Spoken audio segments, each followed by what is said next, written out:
या ठिकाणी आपण सर्व लोहार समाजाला विनंती केली होती की प्रमुख कार्यकर्ते तरी आज या पळवणी या ठिकाणी उपस्थित राहूया आणि जे आज आपल्या समाजावर अन्याय झालेला आहे। सरपंच साहेब, तुमची आम्ही बाईट बघितली, त्या बाईटमध्ये तुमचं अतिशय आमच्या समाजाला सहकार्य वाटलं, परंतु ज्या व्यक्तीनं हा कृत्य केलेला आहे, आज तुम्ही आम्हाला सांगितलं की तुमच्या गावाला पुरस्कार मिळालेला आहे, त्याबद्दल मी तुमचं आम्ही स्वागत करतो। पण पुरस्कार मिळाल्या गावामध्ये असे समाजकंटक लोक असेल की त्यांना तुम्ही सुद्धा ग्रामसभा घेऊन त्यांना सूचना देणं गरजेचं आहे, कारण त्यांची जर जागा तिथं असते सरपंच साहेब तर तिथं वड्याचे हात आहे, वड्याच्या हातीला चिटकून त्यांनी त्यांची मोजणी करून घ्यावी आणि कंपाऊंड करावं।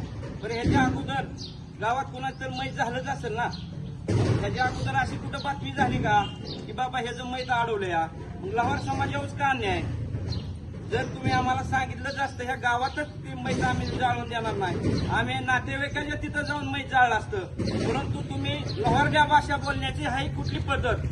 छत्रपती शिवाजी महाराजांनी 18 पगड जातीला सर्वांना बरोबर घेऊन त्यामध्ये सुद्धा लोहार समाजाचा मोलाचा वाटा होता।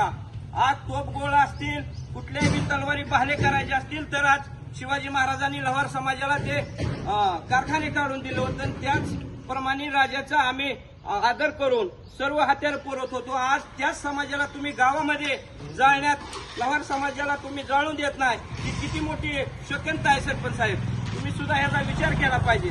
आणि माझी पालकमंत्री महोदयांना विनंती आहे, आपण विधान भवनामध्ये सांगितलं जातं की ज्या गावाला मशानभूमी नाही त्या गावाला निधी सुद्धा दिला जाणार नाही।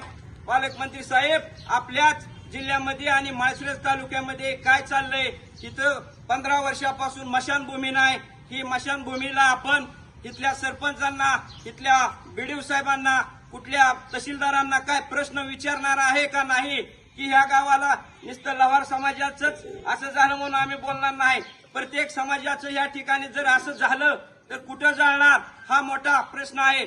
आज जर त्या व्यक्तीनं आमच्या लोहार समाजाची जातीवादी बोललेली माफी जर नाही मागितली, सरपंच साहेब विनंती आम्ही तुम्हाला करतोय की त्यांनी आमच्या समाजाची बोलल्याबद्दल जाहीर माफी मागावी। आताच आमच्या थोरात साहेबांनी सगळ्यांनी विनंती केलेली आहे, जर तुम्ही आमची माफी मागितली तर हा विषय हितच संपून जाईल। जर आपण माफी मागत नसाल तर लोहार समाज बी ह्या महाराष्ट्रामध्ये काय चीज आहे आम्ही तुम्हाला नक्की दावून देऊ। आम्हाला गावाबद्दल कुणाचीही काय शंका नाही, गावाला कुणाला वाईट म्हणायचं नाही, परंतु आमच्या समाज बांधवावर, आमच्या महिलेवर प्रीताला एवढी अडवणूक केली त्याविषयी फक्त आम्हाला निषेध व्यक्त करायचा आहे। जर आपण सगळ्यांनी विनंती करून त्या माणसाला बोलवून इथं आमची माफी मागावी, माफी मागितली म्हणजे काय लय मोठा अपमान नसतो सरपंच साहेब, परंतु आमच्या लोकांच्या समाजामध्ये जी संताप निर्माण झालेला आहे तो थांबल एवढीच आमची तुम्हाला विनंती आहे। आणि सर्व समाज बांधवांना विनंती आहे की ह्यातलं कुणीही हलू नका।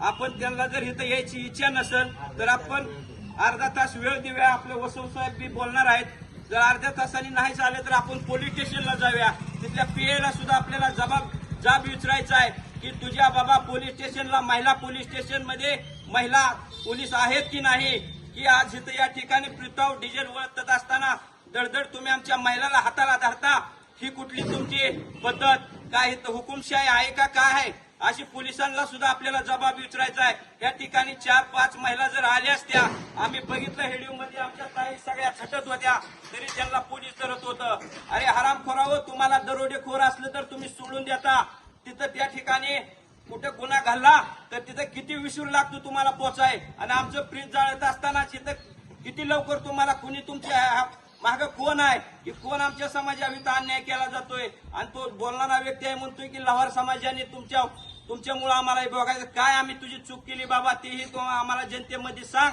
आम्ही सुद्धा माफी मागायला तयार आहे, परंतु इथून मोर जर आमच्या अशा लोहार समाजावर अन्याय होत असला तर आम्ही सहन केला जाणार नाही। एवढीशा फळवणी गावात विनंती करतो, सरपंच साहेब, पोलीस पाटील साहेब सर्वांना विनंती करतो, हात जोडून विनंती करतो, इथून मोहर आमच्या समाजावर अन्याय होऊन देऊ नका। एवढंच बोलतो, हे थांबतो।